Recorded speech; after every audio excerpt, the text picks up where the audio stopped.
మత్తయి 4:19 నేను నిన్ను మనుషులను పట్టు జాలర్లుగా చేసేదను, ఆత్మల పంట నీకిచ్చేదను అని ప్రభువు పిలుస్తున్నారు. చేపలు పట్టు వాని చేత మనుషులను పట్టు జాలర్లుగా మార్చిన ఘనత ప్రభువుకే దక్కుతుంది.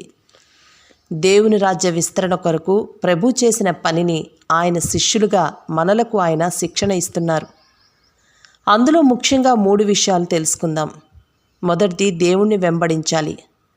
మత్తయి 4:19 మీరు నా వెంట రండి, నేను మిమ్ము మనుషులను పట్టు జాలర్లుగా చేసేదను అని వారితో చెప్పెను.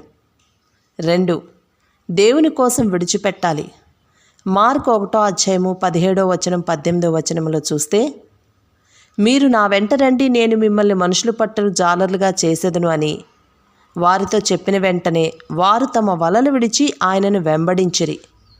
మరి అక్కడ గలిలయ ప్రజలు ఆయన మాటకి లోబడి తమ వలలు విడిచి యేసును వెంబడించిరి అని తెలుస్తోంది. 3, దేవుని ప్రజలతో పాలివారం అవ్వాలి. లూకా 5:10 అలాగున సీమోనుతో కూడా పాలివారైన జెబెదయి కుమారులకు యాకోబును యోహాన్ను విస్మయమొందగా, అందుకు యేసు, భయపడకుము, ఇప్పటి నుండి నీవు మనుషులను పట్టువాడై ఉందువని సీమోనుతో చెప్పెను.